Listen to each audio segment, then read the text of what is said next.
কথায় আছে যে বড়া কলস লড়ে না, খালি কলস টন করে।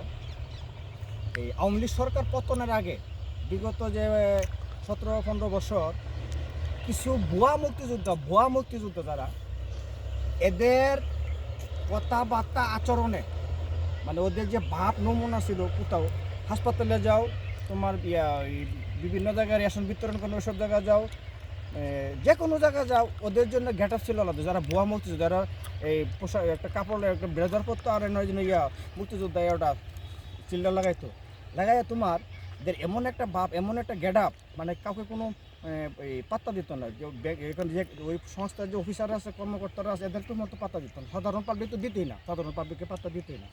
এগুলি ছিল ভুয়া মুক্তিযোদ্ধা।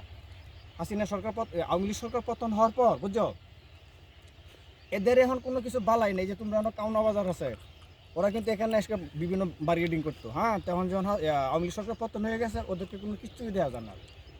আর যারা অরিজিনাল আসল মুক্তিযোদ্ধা, এরা কিন্তু সাধারণ পাবলিকের সাথে মিলেমিশে চলছে এবং সবার সাথে সুন্দর ব্যবহার করছে।